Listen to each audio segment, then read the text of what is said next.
안녕하십니까. 오늘도 하나님께서 우리에게 선하게 살라고 하루를 주셨습니다. 온전한 선함은 우리에게 없지만 그러나 예수 그리스도의 그 사랑을 입은 자로서 선한 삶을 하루를 살았으면 좋겠습니다. 오늘 아침 하나님께서 우리에게 주시는 말씀은 에베소서 4장 1절부터 3절까지 말씀 되겠습니다.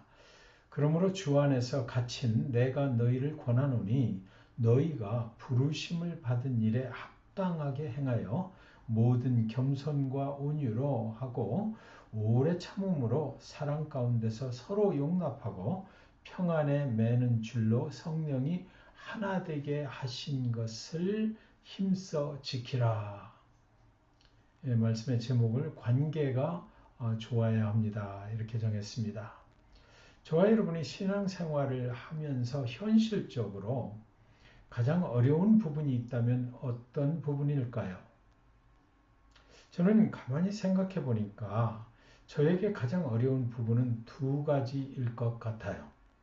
첫째는 신앙의 공동체 안에서의 사람들과의 관계이고, 두 번째는 신앙의 공동체 밖에서의 믿지 않는 자들과의 관계가 아닌가 싶습니다.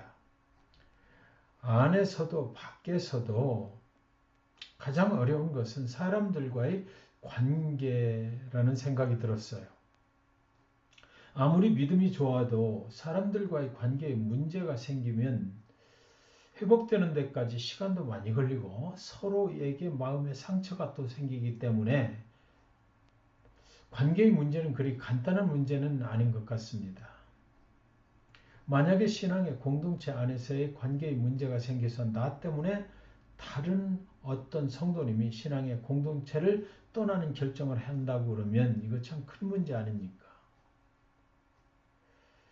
신앙의 공동체 밖에서도 관계에 문제가 생기면 저를 보고 사람들이 그러겠죠. 저런 사람이 무슨 그리스도인이라고 이렇게 비난을 받게 될 것입니다. 그 사람이 또 신앙생활을 나도 이제 하나님을 믿어야 되겠다 이렇게 했다가도 저 같은 사람 때문에 저 사람 보니까 정말 난 교회 가기 싫다. 신앙생활은 무슨 신앙생활 저런 사람이 되기 싫어 라고 하고 그것을 포기해 버린다면 하나님 앞에 제가 어떻게 얼굴을 들 수가 있겠느냐고요. 여러분은 어떠십니까? 여러분, 신앙의 시작은 개인적으로 하나님과의 관계를 맺으면서 시작이 되지만, 그러나 신앙생활은 결국 사람들과의 관계 속에서 이루어져 나가는 것이란 말이에요.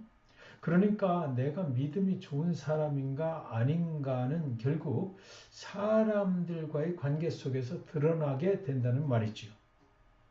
그래서 우리가 흔히 말하는 것처럼 십자가는 의로는 하나님을 섬기고 이 땅에서는 이웃을 섬기는 그런 표시라고 하는 것입니다. 사도 바울은 에베소서 4장에서 오늘 이 본문에서 우리가 어떻게 하면 믿음 안에서 사람들과 좋은 관계를 유지하며 살 수 있는지에 대하여 권면을 하고 있습니다. 첫 번째로는 겸손하고 온유하게 살라고 합니다. 겸손은 자신을 남보다 낮추는 마음이지요.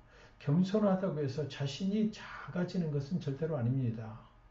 내가 겸손한 사람인지 아닌지를 알아보려면 어떻게 알아볼 수 있을까요? 그것은 내가 어떤 사람인지를 다른 사람들 앞에서 나타내려고 힘쓰고 있나 그렇지 않나를 보면 알게 될 것입니다. 내가 어떤 사람이다. 나는 이 정도의 사람이다라는 것을 다른 사람들 앞에서 그걸 부각시키려고 애쓰는지 아닌지 그것을 보면 겸손한지 아닌지를 알게 되는 것이에요. 겸손한 사람은 자신을 남들보다 낮추는 사람이기 때문에 남들 앞에서 자신을 드러내려고 하는 그런 시도를 하지 않는다라는 것이죠. 여러분, 온유한 사람은요, 성품이 부드러운 사람을 말해요. 그러나 온유한 사람이라고 해서 그 사람이 약한 사람은 아닌 거죠. 온유한 사람은 내적인 힘을 가지고 있는 것입니다. 그러나 그 힘을 좋은 관계를 위해서 절제할 줄 아는 사람, 그 사람이 정말 온유한 사람인 것이죠. 우리가 교만한 사람들을 많이 봐요. 자기 자신을 드러내는 사람들 있잖아요. 그런 사람들은 사실은 힘이 없는 사람이에요. 두 번째는 오래 참고 사랑을 행하라 이렇게 권면을 해요. 어떤 경우에 오래 참아야 할까요? 여러분 다른 사람들과 함께 살아간다는 것은요. 인내하고 참는 것이 없으면 살 수가 없어요. 왜 그러냐면 우리는 서로 각자 다 생각이 틀리고 행동하는 것도 틀리기 때문입니다. 서로가 추구하는 그 가치가 다르기 때문이에요. 나하고 다른 생각을 가지고 있는 사람과 어떻게 하면 좋은 관계를 유지할 수가 있느냐 말입니다. 어떻게 하면 내가 그 사람을 이해할 수 없을 때라도 관계를 유지하면서 살 수가 있을까요? 그것은 참는 것입니다. 다른 사람을 있는 모습 그대로 포용할 수 있는 사람, 그 사람이 그 관계를 끝까지 유지할 줄 아는 사람이 되는 것이죠. 사랑하는 여러분, 하나님은 왜 서로 다른 우리들을 신앙의 공동체 내에서 함께 있게 하셨을까요? 그것은요, 우리 서로가 사랑을 배우게 하기 위해서인 것입니다. 그래서 내가 만나는 사람은 그 사람을 사랑으로 섬기라고 하나님께서 내게 보내주신 사람이다라는 것이죠. 어떤 분이 정말 멋진 말을 이렇게 하셨더라고요. 그분은 말하기를 사랑은 감정이 아니라 상대를 포기하지 않는 선택이다라고 말했어요. 정말 진정한 사랑은 그 사람이 나와는 색깔이 맞지 않는다 해도 그 관계를 포기하지 않는 것입니다.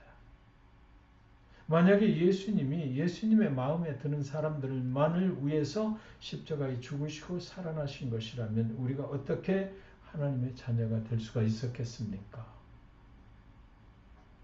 바울은 한 가지를 더 권면을 하는데 그것은 성령이 하나 되게 하신 것을 힘써 지키라 이렇게 말했습니다. 여기서 잘 보면 하나 되는 공동체를 만들려고 한 것이 아니에요. 성령이 이미 하나 되게 하신 것을 잘 지키라고 했습니다. 서로 다른 사람들이 신앙의 공동체를 형성하죠. 근데 거기서 어떻게 하나가 될 수가 있어요? 생각이 틀리고 추구하는 가치가 다 틀린 사람들인데 그러나 한 성령 안에 있다라는 것이죠. 우리가 믿는 것은 하나라는 것입니다. 성령께서 이미 그 신앙의 공동체를 한 성령 안에 한 믿음 안에 있게 하셨다는 것이에요. 그것을 이제는 너희는 힘써 지키라라는 것입니다. 이미 하나님이 우리를 하나로 묶어 두신 것입니다. 하나님을 섬기게 하신 거예요. 그렇다면 어떻게 이 하나됨을 지켜나갈 수가 있는가? 그것은 하나님의 은혜밖에는 없습니다. 하나님께서 나 같은 부족한 사람에게 베풀어 주신 그 은혜를 기억하면 우리는 서로를 이해하고 붙들어주고 함께 지켜나가는 하나됨의 공동체를 이룰 수가 있다라는 것이지요. 사랑하는 여러분, 우리는 정말 겸손한 사람이 될 수 있을까요?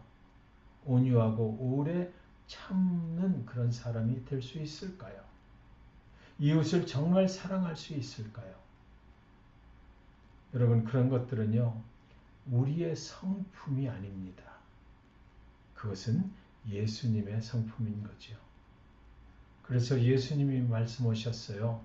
마태복음 11장 29절에 보면 나는 마음이 온유하고 겸손하니 나의 멍에를 메고 내게 배우라. 그렇게 말씀하셨습니다. 저와 여러분이 오늘 하루를 살아갑니다. 오늘 하루를 살아갈 때에 내가 알고 있는 온유와 겸손이 아니라 예수님의 온유와 겸손을 배우는 그런 하루로 살아가길 원합니다. 그래서 예수님 앞으로 나가야 됩니다. 그분과 함께 오늘 하루를 동행한다라는 그 말 속에는 그분의 겸손하심과 그분의 온유하심을 내가 배우고 살아가게 되는 그런 하루를 살게 되는 것이지요. 복된 하루 예수님과 동행하실 수 있기를 주님의 이름으로 간절히 축원드립니다. 기도하겠습니다. 하나님 아버지, 우리의 마음은 여전히 교만하고 또 조급해하면서 그렇게 살아갑니다. 겸손한 마음을 주십시오. 온유한 사람이 되게 해 주십시오. 판단하기보다는 있는 모습 그대로 사랑하고 포용하면서 살게 해 주십시오. 우리는 그렇게 할 수 없으나 나를 위하여 생명을 주실까지 나를 사랑하신 그 사랑을 기억하게 하여 주시옵소서. 예수 그리스도의 이름으로 기도합니다. 아멘.